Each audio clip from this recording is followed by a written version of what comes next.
Apparently, your 30th birthday is the pop vinyl birthday. I swear, I don't even mean to actively collect these things. They just wind up in my house. I'm not complaining, mind. It's just the way it happens. Also, Sherlock with his violin. I would put him on my nightstand where Ray normally goes, but she's out of frame for this episode, so just gonna have to acknowledge it here. All right, enough about my toys.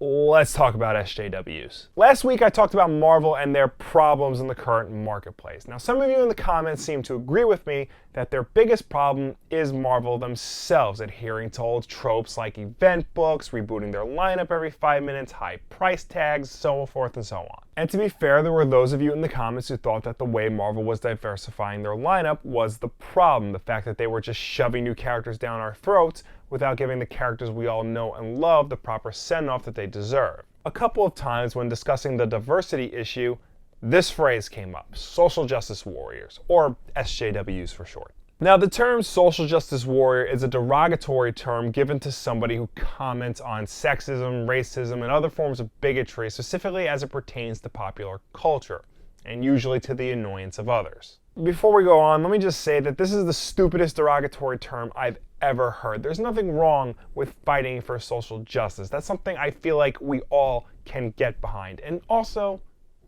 being a warrior is awesome. Who wouldn't want to be called a warrior? And yes, sometimes they can get a little annoying, but overall, I don't see why being an SJW is necessarily a bad thing, especially when one of the best comics on the market today is about a social justice warrior. I'm talking about Green Arrow here. Green Arrow debuted back in 1941, created by Mort Weisinger and designed by George Papp. When he debuted in More Fun Comics issue 73 alongside sidekick Speedy, he was pretty much just a straight up Robin Hood clone, which is fine. A lot of early comic book characters were derivative of other more popular characters at the time.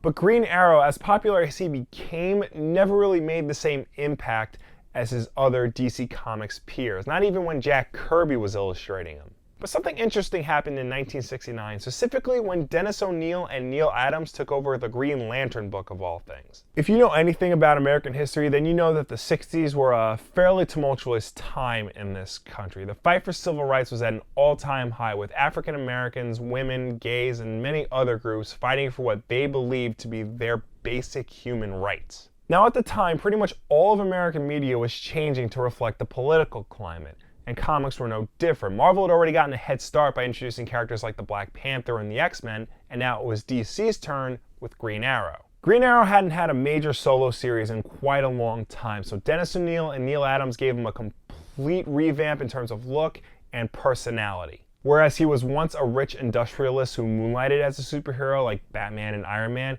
he now gave away his fortune and became a hero of the downtrodden. They partnered him up with Green Lantern, and together they traveled the country dealing with a lot of various social issues of the time, like the plight of the Native American, the environment, drugs, and so on. It was in this series that Green Arrow became an unabashed leftist, taking a stand against big business and the status quo and fighting for the rights and equality of all men and women. He was basically Bernie Sanders before Bernie Sanders was cool. The series was a hit and got a lot of critical acclaim. The reinvention of Green Arrow in particular got a lot of praise. There were socially conscious heroes before, but nothing like this, nothing to this extreme, and it balanced well with Green Lantern, who was portrayed more as a straight-laced, don't rock the boat too much kind of guy. It did kind of make Green Lantern into something of an idiot, not having the obvious answers to various problems, and it did kind of make Green Arrow way too good for his own good, but that's what made things like Snowbirds Don't Fly that much better. Snowbirds Don't Fly is the infamous story where Green Arrow's sidekick Speedy gets addicted to drugs. Big time, and for the first time in the series, it made Green Arrow vulnerable and showed that he didn't really have all the answers. But after this series wrapped, the political ideals of Green Arrow got downplayed significantly. There was a point in time where he was a newspaper columnist and got to express his views that way, but other than that, the big Green Arrow moment of the 80s was the Mike Grell run. Mike Grell's work on Green Arrow is excellent, but when you get right down to it, it was more of a really gritty reboot of the Robin Hood origins of the character. And after that, his politics rarely, if ever, got brought up. He ran for mayor twice, and Kevin Smith mentioned it in his run on the character when he was having a conversation with Hawkman, because apparently Hawkman's a hardcore conservative. Who knew? And it does get passing mention in Justice League Unlimited. Green Arrow says, flat out, he's an old lefty. But as far as I can tell, his politics were not important in the New 52, and they're not important on Arrow. The two big Green Arrow reinventions of the 21st century didn't really talk about his politics. He was a superhero who just happened to be a liberal rather than a liberal superhero. But that all changed with Rebirth. Benjamin Percy brought back the socially conscious Green Arrow of the late 60s and early 70s to the modern day with a vengeance. Percy flat out called him a social justice warrior in an interview with Newsarama, and if you read the book, it's true. A big plot point of this series in the beginning was Green Arrow struggling with the idea of fighting the man when he was the man. He was a rich business tycoon.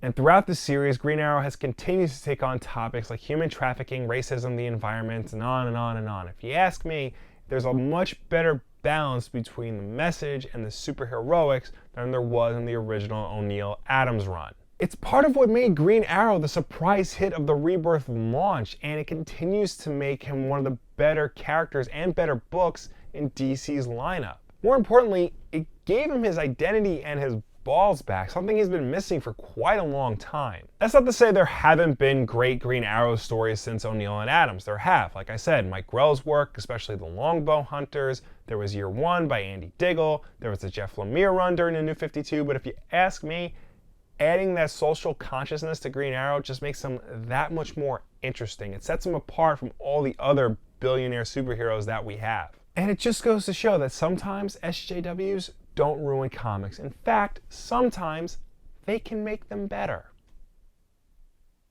Sometimes.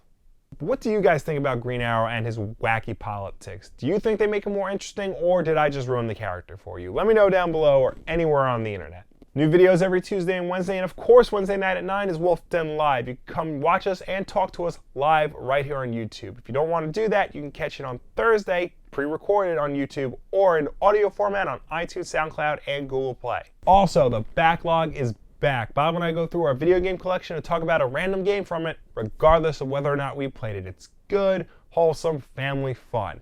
Not all the time. So check that out every Saturday here on YouTube. And of course, guys, like if you like, subscribe if you really like, share this video with a friend. Thank you so much for watching. I will see you next time.